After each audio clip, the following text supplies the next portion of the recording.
All right, what's going on? Wrap-up show. Solo edition on this, what is it, Wednesday night? Another Padres win. Good to be with you guys. Yeah, Jim, I already see some comments in here. Jim's on a date.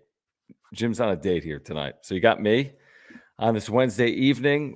Great to have you in here. If you're just making your way in, whether it's live or on replay, please make sure to subscribe to the Wrap-Up Show.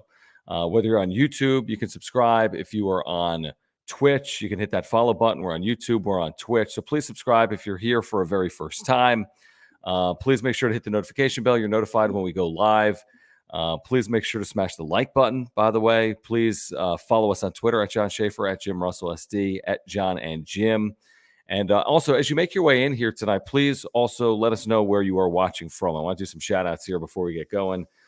Great night if you're a Padres fan. I mean, great start to a season if you're a Padres fan, if we're being honest. So let us know where you're watching from. Also, as it's a one-man band here, if you want to make sure that I get to your question or comment here tonight, because this is going to be flying in, please use the Super Chat function. By the way, if you're watching on replay, we have a brand new function. We have the Super Thanks function, which is right down below.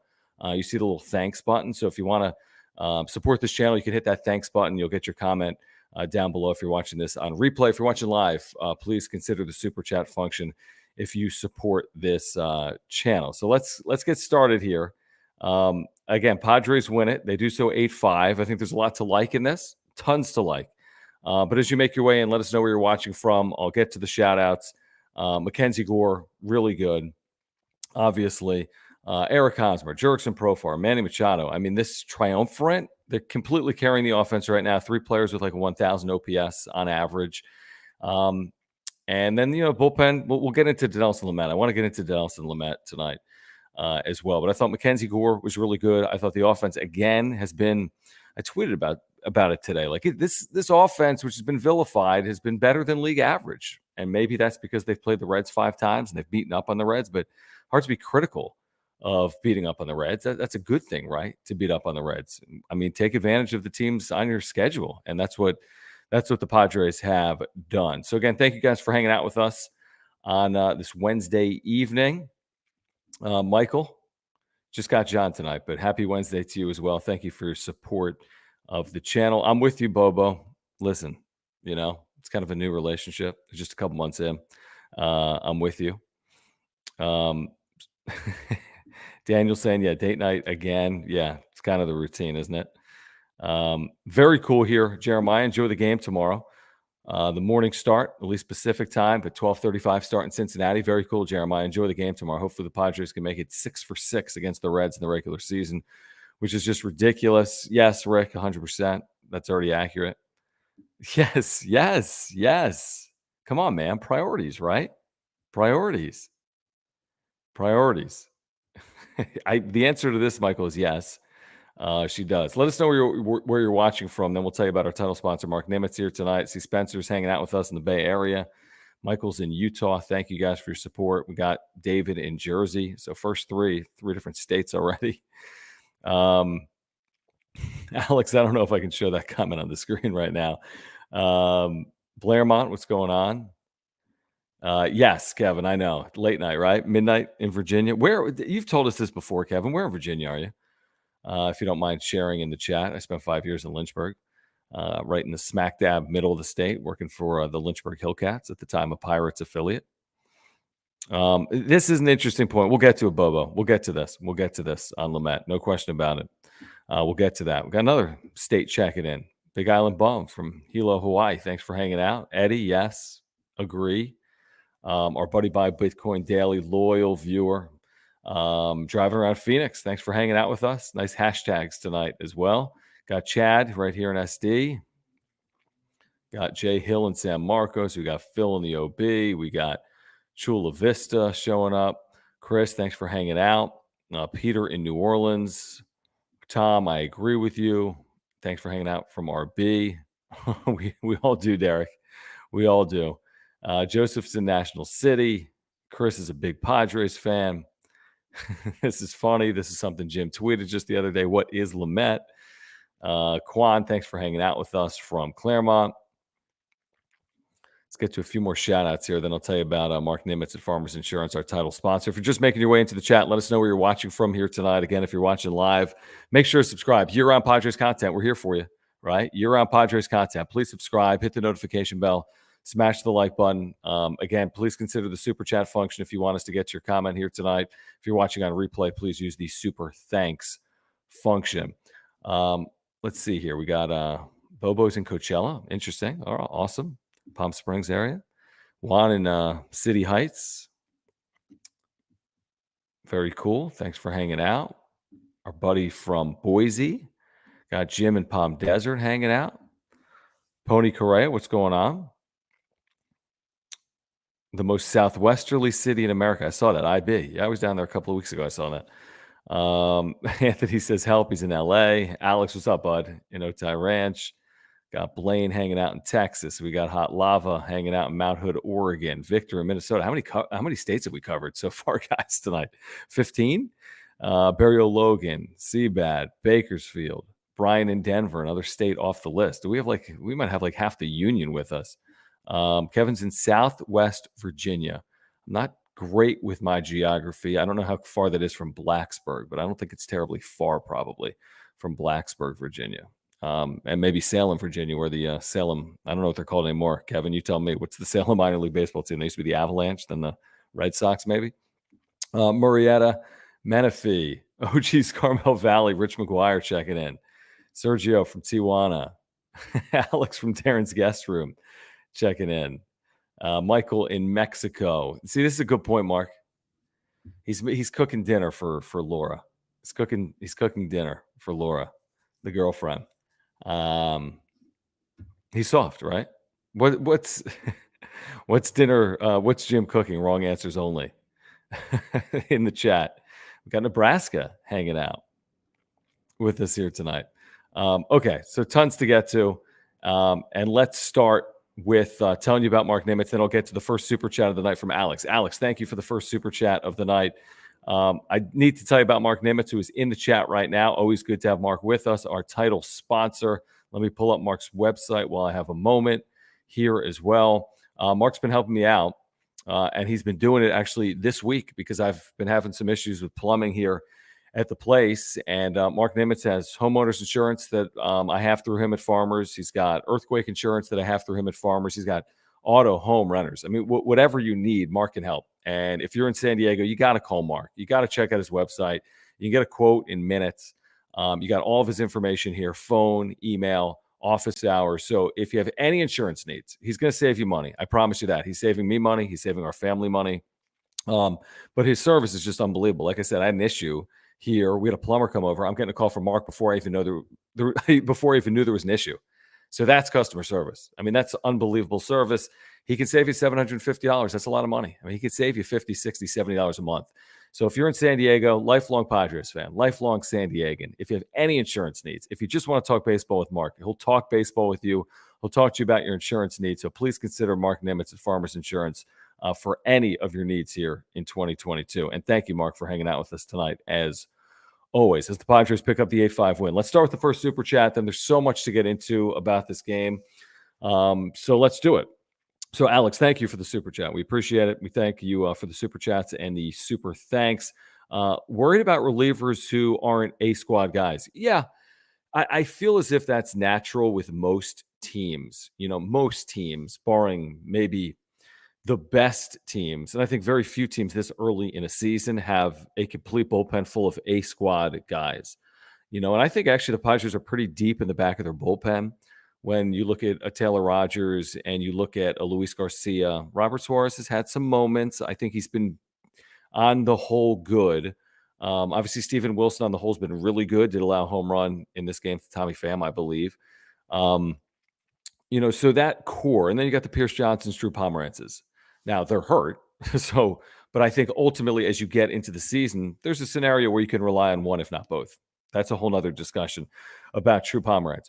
When you get to the next crew, Stammen, Hill, Lamet, and I'm probably missing. I think I'd put Crismatt on the A side of the record, so to speak. He doesn't really, he doesn't fill that role. He's not a 7th, 8th, 9th inning guy, but I think Crismatt gives you quality innings, and I think most people agree with that.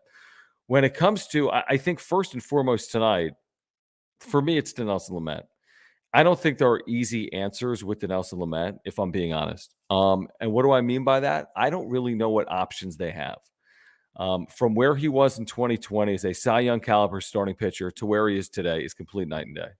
Now, there's a million reasons as to why, right? Whether it was the injury that occurred on the mound in San Francisco in 2020, to a change in role, to I don't know, just general level of effectiveness. I mean, maybe he's not as crisp as he was back in 2020 because of what he's dealt with over the last 18 months, but his slider was not good.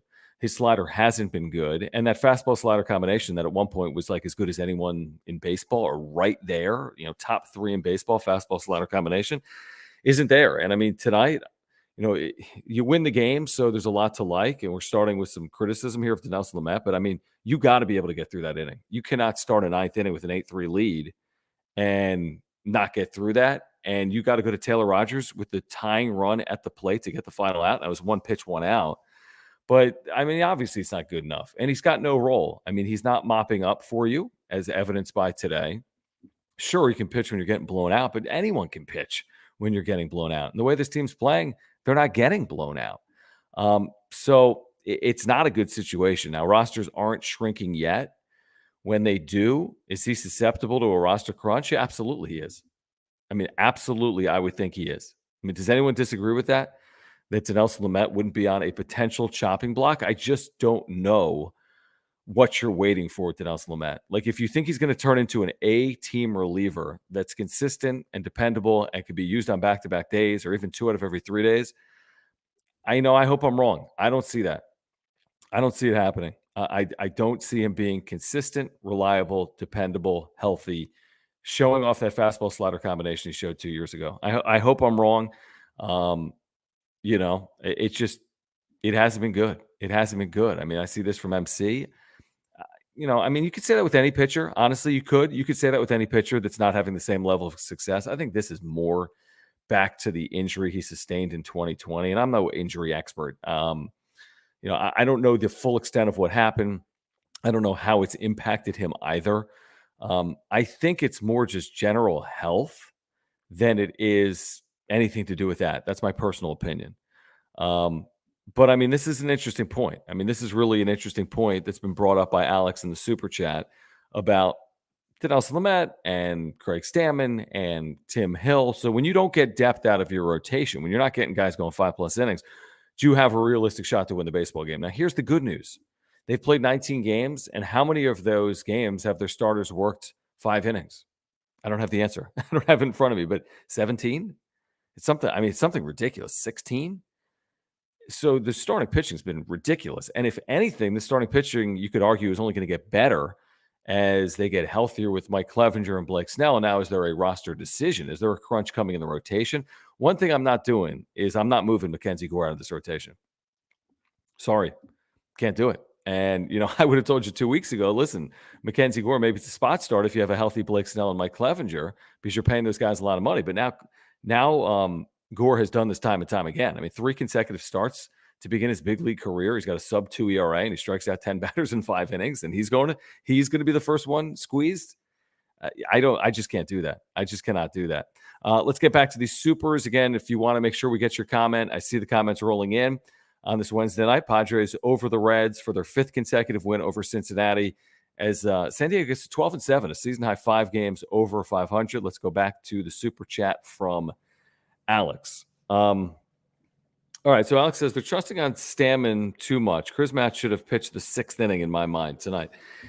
Yeah, I don't disagree with that. I really don't. I think it's hard to disagree with that. While Stammen has certainly had his moments in a Padres uniform, I haven't necessarily seen them to start 2022. Has anyone? I think if it's based on the merit model, who's earned it to start this year, I would say Nabil Krismat has earned that, that role with a lead, especially a large lead. I mean, you got a 6-1 lead there. First of all, anyone should be able to hold that spot. Anyone should be effective in that spot, right? You got to be able to get through an inning allowing a runner less. And to Craig Stammen's credit, he was able to work out of it. It was hairy. Bases loaded, nobody out. You're one swing away from the game being completely different. Bases clearing double, grand slam. I mean, the thing's completely different. I mean, all of a sudden it's wide open at Cincinnati where, I mean, it's a complete bandbox. So, and we've seen this the first 2 days. I mean, the Padres have had huge leads that they've held on to their credit, but has it gotten dicey at times the last 2 days? Yeah. Now, is that a credit to Cincinnati? Yeah, maybe. I mean, I think their offense is better than their pitching, and I think the team obviously is terrible. I think the ballpark is conducive to comebacks. The ballpark is conducive to the home team. There's no question about that. But I'm with you, Alex. I think that's a good point. Stammen's, he's the veteran. He's the leader. He's getting paid, half decently. I don't know what the exact number is. So if Craig Stammen isn't pitching in that spot, I guess you could ask yourself, well, when is he pitching? What is Craig Stammen's role if he's not pitching with a 5-run lead in the 6th inning? Is he hey, you're trailing by 5 runs, or you got to go to a guy earlier, like in the 5th inning? Like if you had to go to a guy in the 5th inning, would you go to Stammen tonight? In actuality, if they had to go to someone in the 5th inning tonight, they probably would have gone to Chrismat and then potentially to Stammen. But Gore got through 5 innings, and I thought he did so really, really impressively, to be honest with you, here tonight. I want to hit on Gore actually, because I saw some of this on Twitter, and maybe it's just people complaining to complain or people just talking to talk, and that's the business of social media. But I saw this. Well, he threw a lot of pitches, and I don't know if he necessarily cemented his spot in the rotation. I mean, this is Cincinnati. Are you kidding me? It's his 3rd big league start. He's facing the same team in back-to-back starts, which is never easy. He's facing veteran hitters like Tommy Pham. I get it. He's killed the Padres, but hasn't killed anyone else. Joey Votto, Jonathan India. If nothing else, it's a serviceable Cincinnati lineup. It is not an embarrassing Cincinnati lineup. Guy goes out and carves. He's throwing 97 in the 5th inning. He's locating his fastball. I thought his breaking pitches were better. He got some swings and misses on curveballs. He strikes out 10 in 5 innings, allows a run that honestly he shouldn't even have allowed because of the play from Profar to Abrams to the plate that was ruled out, but they looked at it on replay. That's fine. If Pham was safe, he was safe. But I mean, you get the point. In the moment, you thought he went 5 scoreless innings because it looked like Pham was thrown out at home plate. I mean, what else could you ask for out of MacKenzie Gore? Please. I mean, what else could you possibly ask for?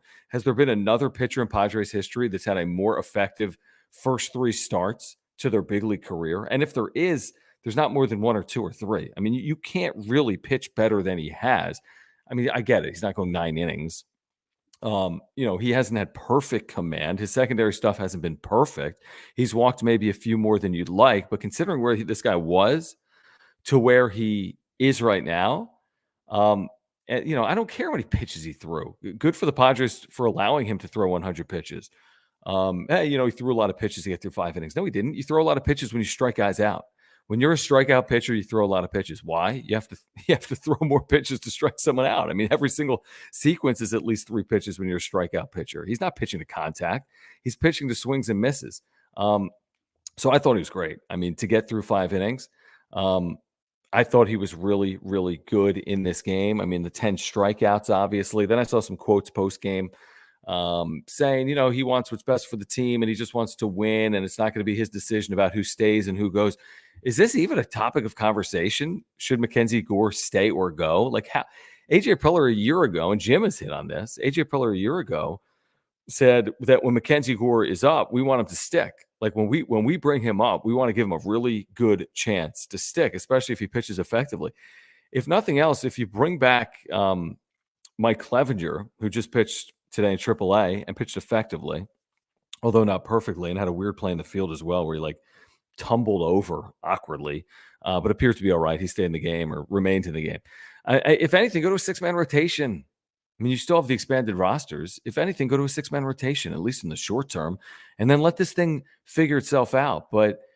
And we'll see what happens tomorrow as well. We'll see what happens tomorrow. But I think MacKenzie Gore has obviously earned a spot in this rotation. I mean, how could you say anything other than that? How has MacKenzie Gore not earned a spot in this rotation? So we'll see. We'll see. But I can't take him out of this rotation. There's no way I'm taking him out of this rotation based on the way he's pitching right now. It's a long season, obviously. And I'm not dealing, I'm not moving Blake Snell because MacKenzie Gore's been really good. I'm not saying that. I'm not moving Mike Clevinger, because MacKenzie Gore's been really good. And we've watched this sport. We know what can happen. Darvish things happen. things pop up over the course of 162. So I would, 6 or 7 or 8 starters is better than 3 or 4 or 5.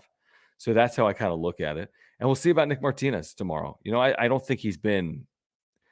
Yeah, I think he's been okay, and that's fair. I mean, if you were expecting him to be world beaters out of the gates, maybe that wasn't reasonable. He's still looking for his first win. He's 0-2. His ERA is, in the mid fours. So, if it was up to me and there's a crunch in the rotation and it's between Gore and Martinez, I don't see how it's really much of a question. I mean, you could always move Martinez to your bullpen. Martinez, I don't think can be optioned, by the way. So you could put him in your bullpen. Of course, Gore can be optioned, obviously, because that would be his first option of his career. But David, I see this. He did say that he said he preferred a 5-man rotation, but he would not rule out a 6-man rotation in spring training. So I still think it's at least a possibility to do it potentially one turn through the rotation. I don't think that would be crazy if they did it one turn through the rotation. And then our buddy here, Ludus, saying 6-man is the only realistic option. They're going to have to adjust, and I don't think they would go 6-man, for forever. And the reason I say that, I say that is I don't know if it benefits, Joe Musgrove, who I think should get the ball every 5th day, or Yu Darvish, who 3 out of his 4 starts this year has been really good. Who am I forgetting in this rotation? Sean Manaea, who obviously has been really good as well. So I don't know if it's beneficial when you acquire all this top line talent. You want to pitch him every 5th day. I'd rather have Joe Musgrove starting 20% of every Padres game this year as opposed to starting every 16% of Padres games, right? Mathematically, that just makes more sense from a winning perspective. I want more of Joe Musgrove. I want more of Yu Darvish. I want more of Sean Manaea. I want more of MacKenzie Gore. But if you've got 6 really good starters, this is a rarity in baseball, especially today. If you realistically have 6 starters that are front and rotation starters, then by all means, use a 6-man rotation. I don't know if they're there yet because I don't know what Clevinger is going to look like. I don't know what Nick Martinez really is either. And I don't know what Blake Snell is going to be when he returns. And by the way, Blake Snell is going to pitch tomorrow in Fort Wayne for the Tin Caps. So he will begin his rehab stint in Fort Wayne. I'd be surprised if it wasn't 3 rehab starts. As in, I'd be surprised if it was less than that. If it was 2 rehab starts, that would surprise me. I don't think it would be 4. That's a big number, but I could see it being 3. He hasn't pitched in forever. So you're not seeing Blake Snell until mid-May. Because if he pitches Thursday, that's late April. Give him 5 days. It's early May, 5 more days. It's the second week of May back in San Diego. Late second week, early third week of May is when you're going to see Blake Snell. Realistically, I think soonest possible scenario would be, in the middle of May for Blake Snell. So maybe they go 6-man rotation, or maybe they make a tough decision and they move someone to the bullpen, or maybe theoretically they option a player like MacKenzie Gore. I don't understand it. I'm not optioning MacKenzie Gore based on how he's pitched. Okay, this is a really good point. Alex, thank you again for the super chat. Again, if you're with us live, please consider the super chat function if you want to weigh in. If you're with us on replay, please, you can use the super thanks if you want to support this channel. Again, if you're hanging out with us tonight, please let us know where you're watching from. We can give you some shout outs, whether you're watching live or on replay. You can comment down below. John hanging out with you, Jim, a date night apparently for Jim Russell. In regards to Trace Thompson, I believe that's accurate, Alex. I know he was pulled from a AAA game today that Mike Clevinger started. The Will Myers thing, correct me if I'm wrong, I don't think Will Myers as of yet has been placed on the injured list. I believe I have that right. Someone correct me if I'm wrong on that. So with that being said, I think it's just a roster decision. I think Thompson is activated, obviously, if Myers goes on the IL. So if he doesn't go on the IL, I think Thompson, like you said, Alex, is on the taxi squad. I mean, the way he's swinging a bat, I'm not opposed to putting Myers on the IL, even if he's healthy in 5 or 6 days, because he hasn't hit. So he has to stick around for an extra couple days on the IL. But Trace Thompson, I mean, what's the worst that happens in 10 days? That's a cup of coffee. He's hit 9 home runs in AAA. What's the worst thing that happens? He's going to underperform what Will Myers has played like for the first 3 weeks of the season. That's not going to happen. He's not going to hit below 200 with no home runs in 10 games. And if he does, so what? What production did you lose? So I'd like to see him get a chance if Myers is going to miss some time. I mean, I think if it's going to be 3, 4, 5 days, put him on the IL. I mean, do you really need to save the roster spot or play a man down, so to speak, because you can get him back in 3, 4, 5 days? Now, if it's only a day, if he says he can play, game 1 against Pittsburgh, okay, then you're not going to make a roster move. But if he can't play against Pittsburgh, give Thompson a shot. The way that the pitching has been, as good as Profar, Hosmer, Machado have been, what's the worst thing that happens? Trace Thompson, he's riding the hottest bat in minor league baseball with 9 home runs. So what's the worst thing that's going to happen? David, yes, thank you, Alex. Thank you again for funding the wrap-up show here tonight. I saw this. I think it said likely heading to the IL. As Ken said here, he has not. I don't think he's officially been placed on the injured list. Michael with the super chat from Mexico, which we always appreciate. So thank you, Michael, with the super chat from Mexico, and thanks for hanging out with us here tonight. So he says Gore's going to be on an innings limit, right? Excellent point, Michael. Maybe he gets sent down when Clevinger comes back and potentially comes back in a month, or if there's an injury. I agree with you, though. Hard to send Gore back down. Now, here's my problem with you. I don't think you send Gore down because of an innings limit crunch. I go back to last year. They used that as an excuse for Ryan Weathers. They said, hey, Weathers is going to run up on an innings restriction, so we're going to start him at AAA. And I'm thinking to myself, well, isn't that the same thing? The innings he throws in AAA count towards the innings limit in a season, whether that's Gore or Weathers. So where you can protect his innings is by going to a 6-man rotation. Because now all of a sudden, as opposed to pitching, making starts in 20% of the Padres games, he's starting 16% of Padres games, or whatever the math would say. So with that, you can protect his pitch count or his innings load in 2022. Now, with all that being said, I don't care if it's a 5-man rotation or a 6-man rotation. He's probably not going to be able to start for you all year based on the number of innings he has not thrown over 2020 and 2021. Like, think about that. If you're AJ Preller, if you're the organization, you got a guy that is a first-year major leaguer that's under your control for each of the next 6 seasons or the next 5 after this. You are going to think long and hard about how you use him. That's all I'll say. I'm not saying this is the Steven Strasburg situation where you're shutting a guy down for the postseason, but you're going to have to manage innings if you want him pitching in the postseason for you in 2022. Now, how many innings could he throw? I mean, it's a really good point. We've mentioned it at times, I think, on the radio and on the wrap-up show over the offseason maybe as well. Like, what do you do with Gore from an innings perspective? I think that is a really good point. It's April and he's already made 3 starts.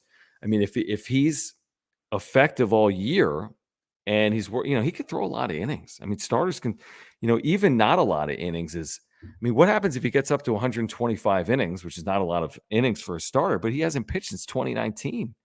How many innings has he thrown in a minor league season in his career? Because they were, they were careful with him as a former first round pick, 3rd overall, coming up as a really young kid out of high school. It's not like they were pushing him. And I'm going to look it up right now in terms of the most innings he has thrown.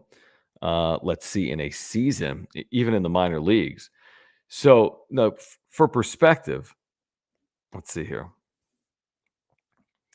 So, for example, last year in 2021, and again, I get it, wasted year, 2021.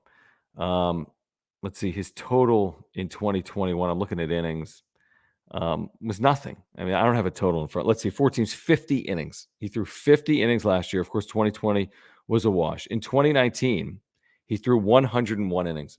So he's never thrown more than 101 innings. He has not thrown more than 101 innings since 2019. He's coming off a 50-inning season.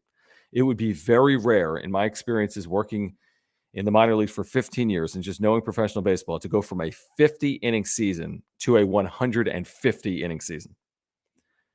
Now, if he's healthy, if he thinks otherwise, if they think otherwise, okay, I hope I'm wrong. But maybe it's more like, you get over that 100 mark and you feel pretty good about what he's been able to give you, considering everything he's overcome the last 2 years. But that is a really excellent point, and that might be a reason that he doesn't spend the entire year in the big leagues, or maybe doesn't spend the entire year in the rotation, or they consider a 6-man rotation. So good super chat. We appreciate that. Let me get to some additional super chats here that I'm trying to pull up as a one-man band. Let's see. Our buddy Black Sheep Streams, thank you for the super chat. Thank you guys for hanging out with us. Thanks for the supers here tonight. Again, whether you're watching live with the super chats or on replay with the super thanks. So Black Sheep Stream says, do you think Hosmer and Profar starts are real? I think they will both be really close to all-star numbers by the break. I mean, this is the question. This really is. What do you guys think? I mean, comment in the chat. Are they real or not? Is one of them more real than the other? Like, are you believing more in Profar with, the two-way player with the outfield assists and the homers? Are you believing more in Hosmer because he's just loose and free and maybe Bob Melvin has really benefited him? Who do you believe more in between those two? I don't know. I'm being 100% honest when I say that. And I do think if you gave me fully, I think if I had to fully answer this question and I had to be correct on it, I'd say give me more time, is what I'm trying to say. I'd say I need more than April. Now, the problem is I feel like if someone asked me in mid-May, is it for real? I'd say give me more time. And then I think if someone asked me the All-Star break, I'd say, well, can he do it in the stretch run? Can he do it when the games matter in September? Can he do it in October? So I don't know if that's fair or not. I mean, I'll say this, and I thought, Darren Smith talked about this today on the radio from 12 to 3 before we were on iHeart and Extra 1360. I thought he said it really well. It's one of those things that I don't know if it's real, but you should enjoy it. There's nothing else to do other than enjoy this. It's 19 games of arguably the best baseball of his career, including Kansas City. He's had months where he's been really good. I don't know if he's had a month like this. I don't know if he's hit 400 for a month. I don't know if he's had a 1,000 OPS month. Month isn't over, but it's getting close to being over. This is a legit stretch. It's not 7 games. It's not 10 games. This is a really nice stretch. Now, what does 19 games make over the course of a year? About an eighth of your season, right? 20 into 160 is an eighth. So we're not even at that 12.5%, 1/8 point yet. So I would say I need more time. I'd say mid-May, Memorial Day, and I'd give a real answer. I'd say it's real. If he's hitting, and forget 410, but if he's still productive, mid 300s, and it's another couple of weeks from now, I'd say, yeah, you know what? It is legit. And there's reason to believe when you perform for 40 games that you're capable of performing for, much more than that or a lot more than that. Profar, I tend to believe a little more in Profar. Is that a little weird? But I just feel like Profar, who, is kind of in the midst of his career, at one point was as big of a prospect as anyone. Eric Hosmer at one point was a massive prospect, obviously, former high pick, first-round pick at Kansas City. Profar, at one point 10 years ago was Fernando Tatis Jr. coming up through the minor leagues. Maybe now it's just all clicked, and that's what we're all hoping for as Padres fans. Maybe now it's just all clicked. I just like the way he's playing. He's loose. I think in the outfield, I've just been thoroughly impressed with what he's been able to do. And then at the plate, it's like, I mean, it seems like it's every night. I mean, he's 5 home runs in a month is a massive number. He's never hit more than 20 in a big league season. And at this point, it's like if he doesn't hit 20 home runs, it feels like it would be disappointing. And he had 4 home runs last year.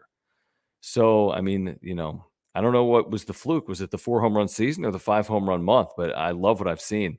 Really love what I've seen from Profar and Hosmer, if I'm being honest. I mean, I have no criticism of either. Like, does anyone? I have no criticism of Manny Machado, Eric Hosmer, or Jurickson Profar. I just hope it continues. And I think Padres fans feel the same way.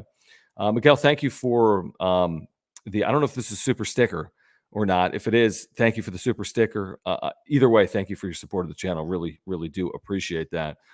Some people weighing in just about like innings for Gore, like Tom saying 120, 125 innings. But don't you guys agree? Like, you probably don't go from 50 innings to 150 because you just don't do that, because you got to think about 2023 from MacKenzie Gore, from his perspective.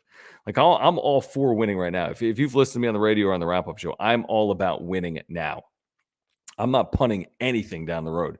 I killed the Nationals a decade ago when they shut down Steven Strasburg, who was coming off, obviously, an injury. Who knew at the time if they'd ever get back to the postseason of the World Series? We know how it all ended. And he gets his ring in 2019. So I'm all for winning now. With all that being said, you can't do it at the full expense of someone's health. You can't be egregious or negligent with the guy's health. He has literally thrown 50 innings since 2019. 50 since 2019. I mean, that's nothing. So, and he's young. So, they're going to blow by 50, obviously. They might blow by 100, but I don't know if they'd blow by 130 or 140. At some point, it gets a little tricky with the health of a pitcher when you work someone's arm like that when it hadn't been worked previously. That's from my experience in professional baseball, that they're pretty hesitant to do something like that, but we'll see how it plays out over the course of the year. People are all in on Profar. I see the comments here in the chat. Ivan or Yvonne, I'm not comments on Profar talking about Tatis Sr. I haven't. So Profar worked out in the offseason with Tatis, right? And that's obviously benefited him. I'm not sure about the comments that he had. So Cliff's, yeah, I mean, listen, yeah, I mean, if he can help, right? If he can help, I don't disagree. This is an interesting comment from a viewer on Twitch. Twitch wrap up over YouTube wrap up because you can close the screen down. I didn't realize that. Thank you guys for hanging out. And for me, I can't communicate right now. I'm not in the Twitch channel. I'm not in the YouTube channel, but I can see all the comments popping up here in StreamYard. So we appreciate it. If you hang out with us in Twitch, very cool. I'm kind of new to it. I'm still learning it. So if you can give me a few pointers, I appreciate it. But we're on Twitch. There's a link down below. It's twitch.tv/wrap-up show. We're on YouTube, of course. And if you're watching us on YouTube, please hit the subscribe button. If you're on Twitch, please hit the follow button. Also, again, follow us on Twitter at John Schaefer, at Jim Russell SD. I want to get to a couple of supers. Then I want to tell you about some of our partners here that make the wrap-up show possible. It feels like it is, Steve. I'm no doctor. It feels like it is, right? I mean, if you didn't have it between 2020 and 2021, then you've now wasted 3 years, because you would have wasted 2021. You would waste 2022 by shutting him down, by doing it in season. Best case scenario is a 1-year recovery. Very rarely is someone a year removed from Tommy John right back into the swing of things, just as effective as they were previously. You got to work your way back. There's the 13th month and the 14th month. This is the big leagues. So now all of a sudden it's May or June or July of 2022. 2023. He's only under contract through 2023, I believe, as an arbitration eligible player. I mean, I don't know. What do you guys think? I think it's too late. I really do think it's too late, unfortunately, at least for him to have success in the Padres uniform. I think it's too late. I don't have an answer for Lamet. I really don't. It's a little disappointing. It's frustrating. I feel for him. Health is nobody ever wants to have a situation where they can't perform to their best because of their health. But to see what he was in 2020, which was like a top flight, front of the rotation, pitch him in game 1 of a playoff series pitcher, to who he is today. I mean, that's hard to imagine that would have happened. That really is hard to imagine, isn't it? Let's get back to these supers. Thank you, Michael. Thank you again for the super chat. In the minors, are they more likely to do a 6-man rotation or pull starters early than they would in the majors to save innings on young arms? Excellent question. They'll do anything that's in the best interest of developing the player. So what I mean by that, or specifically anything in the best interest of developing their top prospect players. So, for example, in the minor leagues, they'll move guys around to benefit MacKenzie Gore, right? In the major leagues, they don't really do that. It's a business of winning, right? So they're not going to change everything for one player in the major leagues unless it's part of a winning strategy. In the minor leagues, who cares? Development comes first in the minor leagues. Winning comes first in the major leagues. So in the minor leagues, if you wanted to pitch MacKenzie Gore every 5th day, you could. And then if you wanted to skip a turn, you could, or put him on a 6-day rotation or move someone around for him. You can do whatever you want. They'll move heaven and earth to make sure it works out perfectly for MacKenzie Gore. And they'll keep him on stricter pitch counts, and they can limit his innings. They can do it so much easier in the minor leagues because nobody at the end of the day is looking up and saying, did you win the baseball game or not? They say, is he healthy or not? Are you following the plan with MacKenzie Gore? That's thrown out the window typically in the major leagues. Now, not without any reasoning or thought about a player's long-term health. I mean, they're constantly thinking about players' long-term health. I mean, just look at the major leagues right now. Nobody throws any innings. Nobody threw 100 pitches for the Padres until tonight with MacKenzie Gore, and I give him credit for that. But obviously the first priority up here in the big leagues is winning baseball games, because nobody wants to hear about anything else. Nobody wants to hear, MacKenzie Gore was really good, but we wanted to keep him on a 60 pitch count, so that's why we lost the game. What? And then you say, well, why is MacKenzie Gore up here? Throw him 60 pitches in San Antonio. or in El Paso and give me someone here that can throw 80 pitches or 100 pitches because I want to win the baseball game. I think it's different. Actually, I know it's different because I spent a lot of time working in minor league baseball. Everything is about development. They might tell you otherwise in the minor leagues, and winning matters. You want to build a winning culture sometimes with a prospect-laden group in the minor leagues, but not above health and not above, long-term trajectory, right? Development first. Steve, thank you for the super chat. Appreciate that. Yeah, I mean, that's a pretty good analysis. I don't know if it's just his glove side slider or just his slider in general. It doesn't seem to have bite for me. I think his velocity at times is not what it was in 2020. He's got good velocity with his fastball, don't get me wrong, but I don't know if he's throwing it as hard. So that combination where like the slider doesn't have the same break, the fastball at times doesn't show the same velocity. I don't know if confidence is now part of it. I don't know if overall health is a part of it, but whatever the combination is not a good combination. Then this from David. Yeah. So four-seamer at 95.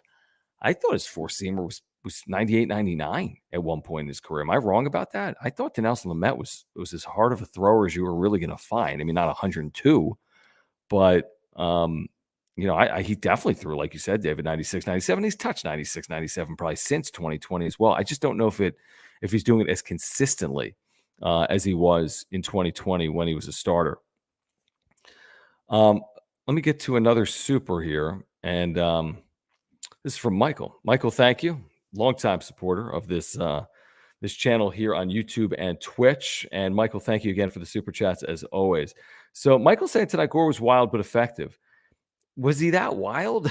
I mean, was he really that wild tonight? 10 strikeouts. Let me look at this final box score. Let me look at the pitches to strikes from MacKenzie Gore. I mean, 10 strikeouts, 2 walks. 102 pitches, 69 strikes is exactly where you want to be ratio-wise. 70% of your pitches are thrown for strikes. That's what he did. When you are 3 or less walks per every 9 innings, you're right on the benchmark, and he was 2 walks in 5 innings, which is 3.6 walks per every 9. But when you're striking out batters like this, you can overcome an additional free pass or 2 because not a lot of players are putting balls in play off them. So because of that, you could live with base runners. In fact, I didn't even mention this yet. Let's go back to the first inning. I mean, MacKenzie Gore literally in the baseball, hyperbole or cliche was on the ropes in the first inning. When you're making your first ever start on the road, when you're facing a team for a second time in succession, when you are, again, a guy that they're going to be cautious with, if that first inning doesn't go the way it went, he might not have been long for the game. And it was bases loaded, 1 out. And he was able to get himself out of it. I don't remember the exact circumstance, how he got out of it, because I was on the air at the time doing John and Jim on Extra 1360. But when he got out of that spot, that changed the game entirely. Just like we said this past weekend when the Padres didn't score against Clayton Kershaw in the first inning, trailing 1-0, when they had first and third 1 out, changed the entire complexion of the game. That can happen with starting pitching. And when you don't get to good starting pitching early, you might never get to them. And maybe that's what happened today with Cincinnati with MacKenzie Gore. But, again, I think in that first inning, if he allows a bases clearing double in that spot, there's no chance in hell he's getting through 5 innings. If it's worse than that, if he allows back-to-back hits or walks a couple of batters, who knows if he makes it out of that inning. So to get out of that spot and then go 4 more innings and strike out 10, only walk 2, throw 102 pitches, 69 strikes. I mean, Michael, to your point, maybe he didn't have pinpoint command, but he was, he had good control. I mean, to throw 70% of your pitches for strikes and strike out 10 and only walk 2, I think most people would sign up for that, right? I think we would. Do want to tell you about our partner, Aura, if I can, while we have a moment. I'm going to share my screen with you guys. Thanks for hanging out. And Aura, again, like Mark Nimitz, has been with us for the last handful of months. This is a San Diego-based company. Their co-founder, Will, is a San Diego. And if you click this Take the Quiz button, you're going to get a discount. You're going to get a discount on your first order. They have great plant-based nutritional products, supplements. I'm talking about probiotics. I've been taking one every single day through Aura for 4 months. It's been great. Mental clarity, digestion, heart health. There's so many reasons to take a probiotic. Look it up. They've got a great one here on this website. They have proteins that I've taken. The gym takes a lot. They have pre-workout supplements. They have omega-3 oils. They got great products. Again, a San Diego-based company. While you're watching here tonight, if you wouldn't mind browsing their website. There's a link down below, ora.organic. Again, you can get a discount off your first order, probiotics, proteins, omega-3 oils, whatever it is. If you're looking for a way to support this channel, please consider supporting our sponsor here, ora.organic, and there is a link down below. All right, let's see what's going on here. So I'm just kind of scrolling through the chat. I had a couple notes written down for tonight as well. Let's see here, guys. Yeah, Clevinger. I mean, we talked about it briefly earlier. Clevinger today, 3 2/3 innings, 1 run, 5 strikeouts for El Paso. So I think good enough. And my speculation would be that he returns this weekend in Cleveland against his former team. So that would be my speculation for Mike Clevinger.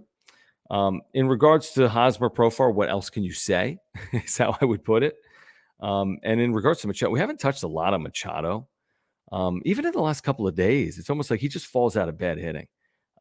He's playing great baseball, 3 for 5 tonight, RBI. He's hitting 366. I mean, the combination again of Machado, Profar, Hosmer, 3, 4, 5. You add it all up, it's a 1,000 plus OPS. So you can live with the struggles out of Grisham and Cronenworth, and you can live with the struggles out of Nola and Abrams because you get good starting pitching and you got 3 batters that are carrying you. I don't know if you could carry. I don't know if they could be carried with 2 hitters or 1, but with 3 with this pitching, I think that works. That has worked. By the way, it's a good night to be a Padres fan. Not only did the Dodgers lose a series to the Diamondbacks, when's the last time that happened? The Giants lost tonight at Oracle, shut out 1-0 by the A's. How about that? A's vilified in the Bay Area. They don't care. On field, they shut out San Francisco. Good night to be a Padres fan. Pick up a game. I know it's April, but it's still a good night. They all matter. Every single one of these. And the Padres are right there, despite the back and forth. Jim and I fighting about the Dodgers series. Oh, they lost 2 out of 3. Again, one series. It doesn't matter. Or it does matter, but you get my point. It's a long year. It's a lot more than one series. Let's get back to the Supers. Alex, thank you. Let's see. Gore's control up and down, but his confidence is there. Yeah, he does look like a confident pitcher, doesn't he? I mean, he just looks the part. When you are locating 97 from the left side, there's not a lot of guys doing it. When you're located 98, when it's a stream of milk, up and away, low and away, up and in, low and in. I mean, it's pretty. There's not a lot of guys that can do that. I mean, there's not a lot of left-handed starters at any level of baseball that can consistently do that. And that's why there were scouts and those that work in this business that would tell you that his ceiling could be the ace of a staff. That's what people said when he's in the minor leagues. Now that opinion changed. A lot of people had their opinion change, I think, over the last 3 or 4 years. But what we've seen so far, I mean, he looks like he's got stuff that could anchor a staff. I don't think we could say that today. There's no way we can say that today. But you just look at his pure stuff, and it's the stuff of a staff anchor. I think a lot of people would say that. So, yeah, great point, Alex. Excellent point.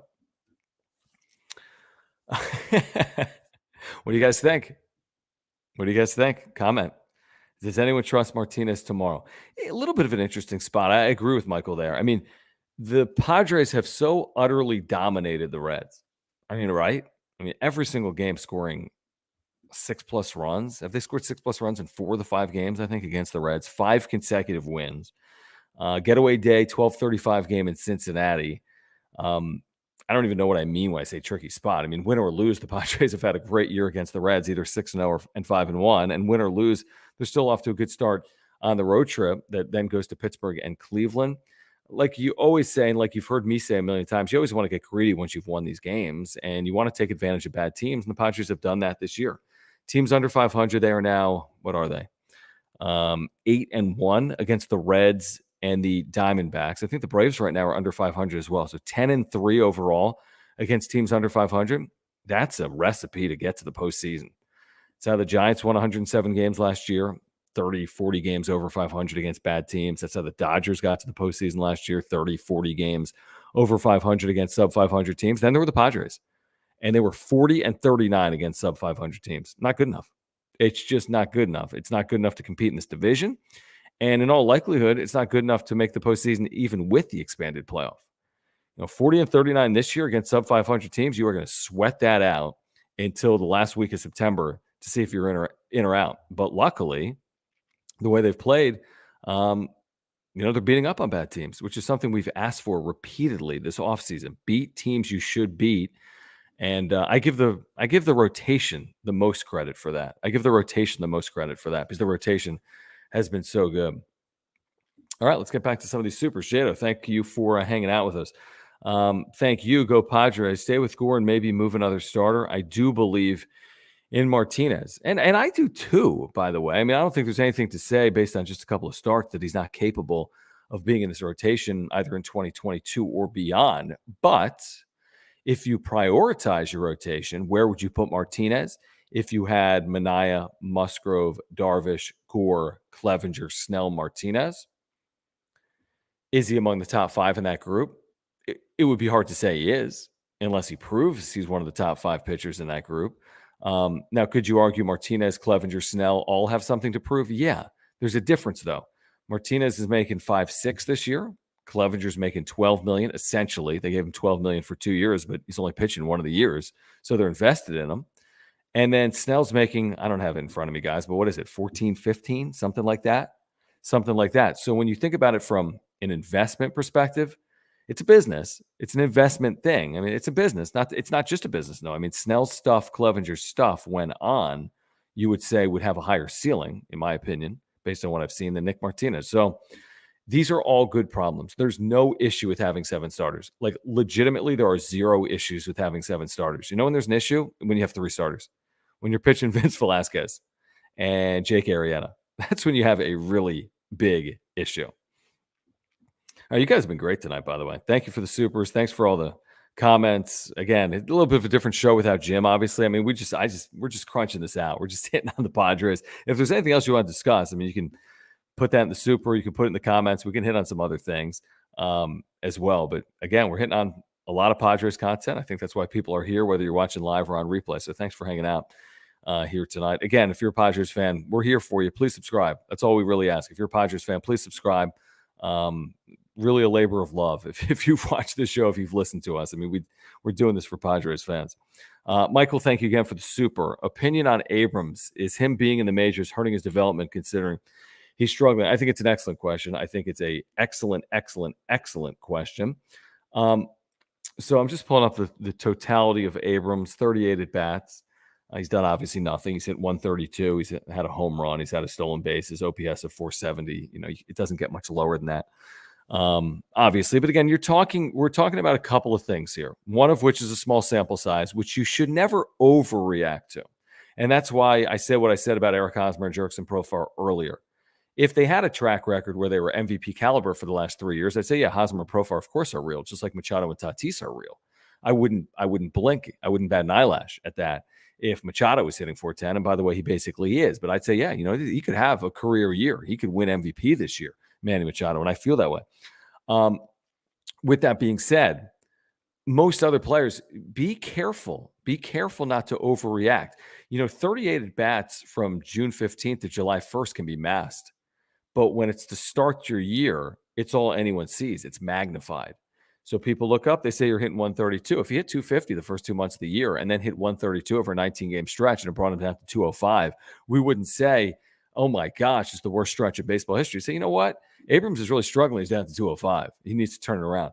It's just based on the start. So, am I concerned that with the fact that he's struggling and that'll impact his development? I'm honestly not. I'm really not. I think he's going to be a really good big league player.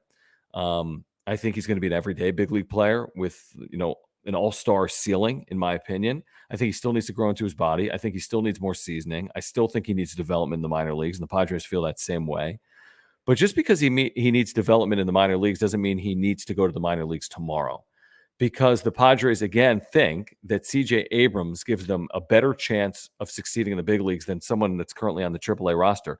And if that hurts Abrams in the short term, a tick, just a little bit. But he's fielding his position well. He's versatile. He's playing multiple positions. He has good speed. He could be a pinch runner or defensive replacement. And he's getting a lot of experience. Now, it might not be a positive experience for him right now, the way he's playing, and he's obviously overmatched at times at the plate. There's no question about that. This experience long-term is going to be invaluable. So do I think they'll keep him up all year? No, I don't. I don't think he'll be up all year. I think that when Tatis comes back, there's a high likelihood that Abrams obviously would finish the year, in the minor leagues and maybe have a chance to come back when rosters expand in September. But I'm not opposed to what they've done with him, which is, hey, he had a nice spring. He earned it. We didn't have any better options. Fernando Tatis Jr. put us in this spot because of the injury. So let's see what he's got. And I think there'll still be better days this year for Abrams at the big league level. He'll break out at some point. He will. He'll get more comfortable at some point, and he'll figure out big league pitching at some point. But obviously right now he's not an everyday player. There's no question about that. And I think we'd all be surprised if he's here all year. But if he spends half a year here and plays in 50% of the games in some form or fashion and doesn't fully produce, but then spends the second half of the year playing every day in Double-A or Triple-A, and he brings that experience of his first big league stint down with him and he builds off it, I don't see any problem with it. And those are my 2 cents. People might disagree with that, but those are my 2 cents. And I've seen guys get yo-yoed a little bit or get that cup of coffee and not have success and then come back down. And then the next time they're up, they look like a completely different player, So we'll see. So Jado, thank you for the super chat. Jado disagrees or probably agrees. I mean, I agree with you, Jado. I agree. I think Abrams needs more at-bats in the minor leagues too. I think AJ Preller feels that way. I think the Padres organization and front office and player development squad or staff feel that way. I truly believe they feel that way, but I think they also realize that he has a unique skill set that maybe no one else has right now in the organization that could give them what he's giving them in the big leagues. You say, well, what's he giving them in the big leagues? I'll tell you what he's giving them: a good glove, the ability to run, at least the hope that he can run into a ball. He showed it in spring training. He's hit 1 home run here. So I think there are things to like. He plays multiple positions, right? He can play second, short. He can play right. He could probably play other outfield positions. I was actually a little surprised he wasn't in right field tonight, but he was in the starting lineup. At short, I was a little surprised Kim didn't get another start, to be honest with you. It's an interesting dichotomy because if Kim kind of grows into this role and Abrams takes a step back in playing time, that could become problematic. You don't want CJ Abrams going 6-8 weeks, only playing 1 or 2 out of every 7 days. That's not beneficial for him. So I think they're doing everything in their power to prevent that scenario. But I do think that, we're probably how many weeks away from Fernando Tatis Jr. returning? 6, 7. So can they get by for 6 or 7 weeks and play Abrams every other day and still develop him a little bit and have him still theoretically help this team in some form or fashion? That's probably the goal. But to everyone's points, I wouldn't be shocked if Abrams was sent down at some point. When the roster shrink, could he be among those players cut? You would think it's at least a possibility, It's got to at least be a possibility. And this is a good point from Boogie. If you needed a speed guy, you have that player right now on your roster in Zokar. That's a good point. So you don't have to have him because of his speed. I do think his glove is good. And I do think he's going to play better than this. I think he will. Maybe that's shame on me. Maybe he needs another stint in the minors. Maybe he needs another year in the minor leagues before he can show us something at the big league level. Maybe that's a possibility.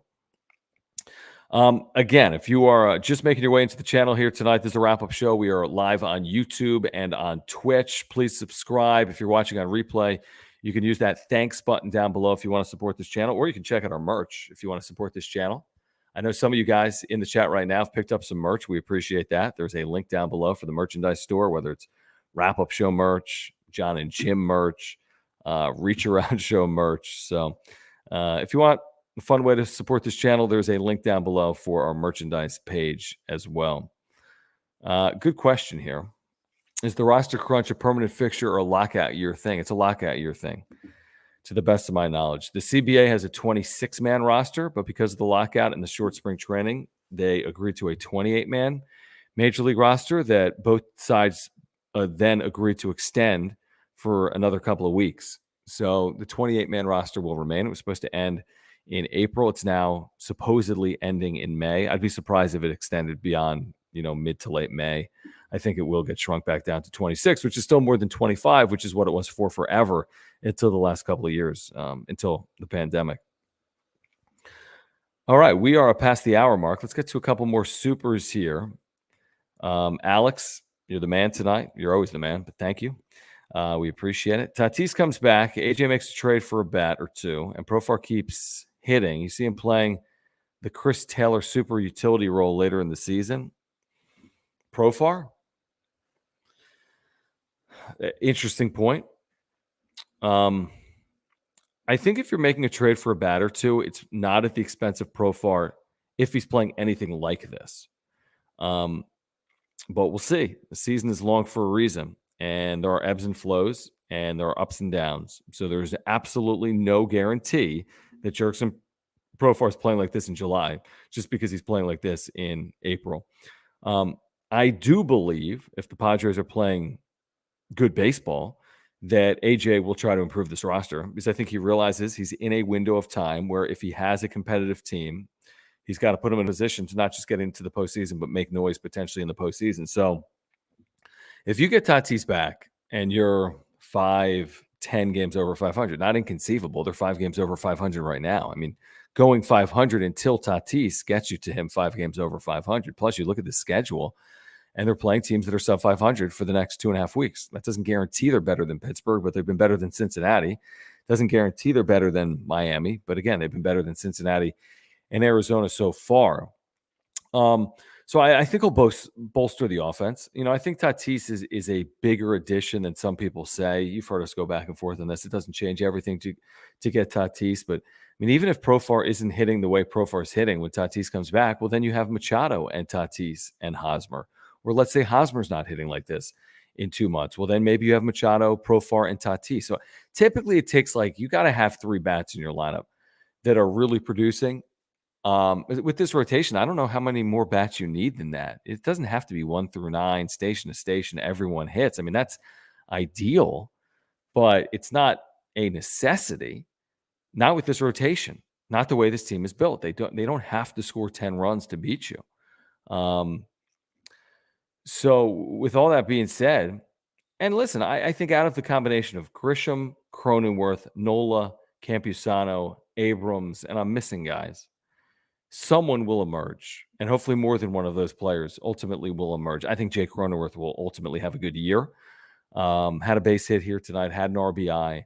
It's only hitting 209. It's early. He'll hit better than that. He's been productive over the last week.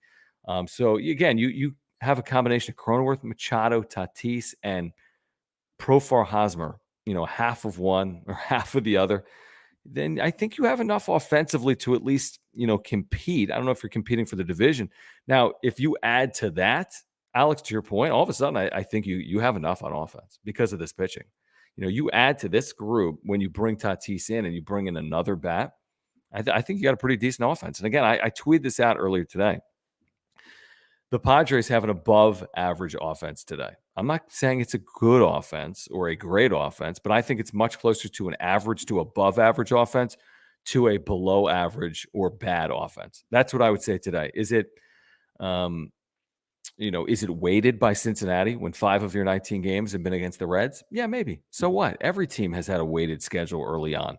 And some of the teams in the NL Central, all the teams in the NL Central are going to play Cincinnati 19 times. So, yeah, the Padres are going to play Cincinnati 6 times. It happens to come early. Well, Milwaukee's going to play Cincinnati 19 times. So what does that mean for their statistics over the course of a year?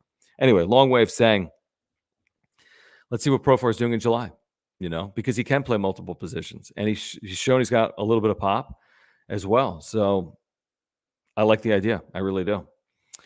Michael, thank you. Thank you for your support. Thank you guys for hanging out tonight. Just want to say I appreciate your detailed answers and dedication. I appreciate you saying that. I really do. You guys have been great to us. So that's why we're able to do this. As you know, it takes up a lot of time and resources. And, we got families and we got kids and Jim's got dates and Jim's cooking meals. And, so for Jim, no big deal. He just takes the night off. But I say the show goes on as much as we can. And we can't do it every single night following every game. I mean, there's some weekends we can't do it. And but as often as we can and following wins, I really like to do them. And we know there's an interest, obviously. We wouldn't do it if there wasn't an interest in doing it. So that's why we're doing it. So, Michael, I appreciate you saying that. Thank you guys, seriously, for your support. I really appreciate that. And before we get out of here, I got a few more minutes because why not? We're here. Before we get out of here, and a lot of you guys have done this. So thank you for support of our partner Monkey Knife Fight. A lot of you guys have already played Daily Fantasy with them. If you are a first-time customer of Monkey Knife Fight, if you use promo code WRAPUP, there's a link down below. You're getting the instant deposit match up to $100. Just use promo code WRAPUP, link down below. Just click show more. There's a link down below. And you get the free $5 game where if you go 5 for 5, and this is tomorrow's game, you can play this right now and you can win $75 by lunchtime tomorrow because this game's at 9:30. So here's the free $5 game. If you're a first-time player making a first-time deposit with Monkey Knife Fight, link down below. Just use promo code WRAPUP. Go 5 for 5, you win $75. You don't go 5 for 5, you lose absolutely nothing, and you get the 100% instant match deposit up to $100. So you deposit $100, you get $100 more. You deposit $10, you get $10 more. So this is tomorrow's game. So you got more or less on the strikeouts for the two starters. Okay, so Martinez 4.5. How do you say? I forget. Is it Maley for Cincinnati 5.5, more or less? Then Machado, who is absolutely scorching hot. He was in a more or less today for daily fantasy, and it was 1.5 runs and RBIs, and he was over because he had 2 runs and 1 RBI. So Machado, I mean, against Cincinnati at Great American Ballpark, I'll take the more there, more than 1.5 runs plus RBIs. Joey Votto, more than 1.5 hits plus walks. You hate to say that Votto's been struggling. I just want to get through this series before I fully commit to that. He was 0 for 4 here tonight, so do as you wish with that. And then Hosmer, more or less 1.5 total bases. That does not include walks. That's just hits. Tonight, 2 more hits, a home run, a long home run. He's now homered in back-to-back games, right? So more than 1.5 total bases. Why not? So you go 5 for 5 on this, and you've got yourself $75. And not only do you have $75 with your first deposit, you've got a free whatever you deposit. So you deposit $10, you get free $10. Deposit $100, a free $100. Again, if you want to support this channel, use promo code WRAPUP. Monkey Knife Fight, easy daily fantasy. You don't have to crunch it out for hours and hours and hours. Daily fantasy for the rest of us. Okay, so on our way out here, let's make fun of Jim for 5 minutes on the way out. David says microwave toast. I think he said that he was actually like cooking steak. Jan says, what's Jim cooking? Wrong answers only. I think he told me steak. Does anyone trust Jim to cook steak? I don't. I really don't. Sean's saying he's making pasta. That's what I would make. It's so easy. David says pork tartare. Top ramen. Mac and cheese. They're probably past the point of dinner at this point, so I don't know what's going on right now. Wrong answers only. What's going on right now? Is steak? He's making steak, right? For a girl on a date? Kind of weird. Fool's gold. That's a great point, Carter. Jim's internet is fool's gold. This is what I would have. This is what my wife and I have, Sergio, as a vegan. It's probably true. He ordered the steak, Salisbury steak. He's probably using the Aura stuff he's got, Tom. That's probably what he's doing. PB&J with the juice box is what my 3-year-old Jones is having. We really should. I should ring him in. I don't even know how to do that. Probably Alex. That's exactly what she's doing. Internet. They're working on their internet together right now. Yep. Yeah, that's what he's doing. He's inserting that security code on his credit card. He's purchasing that jersey. Toast. Text him. Should I text him? Hold on. Oh, I'm gonna text him.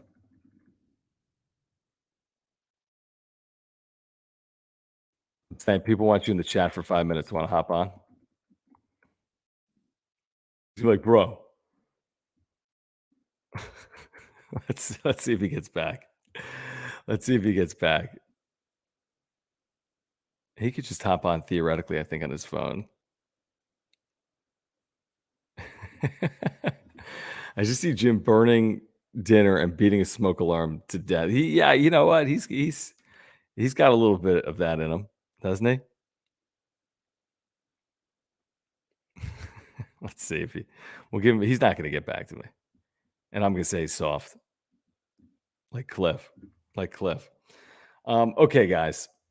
I don't know what our plan is tomorrow with the day game. We will be back over the weekend for Pittsburgh. Again, if you are here live, please subscribe. If you're here on replay, please subscribe.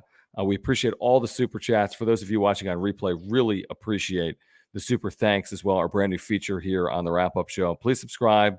Please follow. I will do this, Ron, before we get out of here. If you want to get a super in, we can sneak a couple supers in. I'm going to get to Ron's in a second. Please follow us on social media at John Schaefer, at Jim Russell SD, at John and Jim. We also have that link down below for the best of UT readers poll. We're nominated for like best sports talk radio show, best talk radio show, best drive time show. I was nominated for best San Diego personality. If you want to support us, and people have been DMing us and tweeting at us and showing us that they voted for us, that's super cool. Really do appreciate that. Because again, this is kind of, this is what we do. It's our livelihood. So if you're looking for a small way to support us, if you click that link down below and just vote for John and Jim, or vote for me as well, vote for Jim. We really do appreciate that. All right. With this, and by the way, for some reason, am I not even plugged in? Somehow, yeah, I don't know. I'm at 10% battery, so we got a couple minutes here. Ron says, do my best Jim impression. I can't. How do you even do it? It's just like, bro, what are you talking about? They haven't hit in like 6 games. How can you say this offense is good? That's a pretty good Jim. How was that? I'm not an impersonator. But that wasn't terrible, was it, guys? So true, Sean. So true, David. You guys are doing good Jim impersonations. I'd be doing an eye roll for Jim. I promise you that.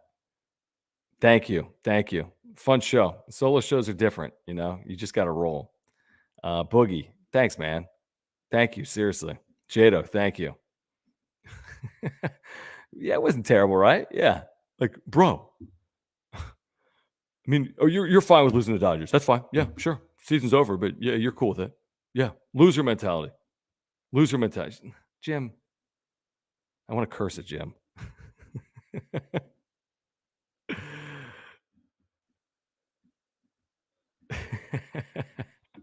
I'll have to play this back for him. Oh, yeah. Trent Grisham, automatic out. Jake Cronenworth, automatic out. Manny Machado, he's making out 64% of the time. He's only hitting 360. Jurickson Profar, yeah, he's hit 5 home runs, hitting 228, automatic out other than the home runs. Beatty, can't hit the side of a barn, automatic out. Azokar, shouldn't be here, automatic out. Austin Nola, terrible trade, automatic out. Luis Campusano, he's never hit, automatic out. That's as good as I can do. That's as good. Yeah, so true, Alex. He's watching, right? He's watching in bed right now, probably, if I was guessing. Yeah, he did do this, didn't he? He went off on Tommy Pham, didn't he? He did. He really did that one night. Like, Jim, relax, man. Relax. Slow down. Okay, my computer's going to die. Support our partners. Mark Nimitz, call him tomorrow. Get a quote from his website. Link down below. He'll save you $750 on your insurance. Aura.organic. Link down below. Get healthy in 2022 with Aura. Click the Take the Quiz button. You'll save money on your first order. Proteins, probiotics, whatever it is. They can save you money. Monkey Knife Fight. Use promo code WRAPUP. Get a 100% instant match up to $100 and a free $5 game. Check out the merch. Link down below. If you don't mind giving us a vote on the best of UT Readers poll, we appreciate that. And again, thank you guys for hanging out. Thank you for subscribing. Thank you for the super chats. Thank you for the super thanks. Tomorrow on the radio, 3 to 6, breaking down Padres and Reds. And until the next wrap-up show, which will be either tomorrow or this weekend, thank you again for your support. For Jim, who's soft, I'm John. This has been the wrap-up show presented by Mark Nimitz at Farmers Insurance. Bro, they barely won this game. I mean, look at Lamet. They're lucky to win this game. Peace.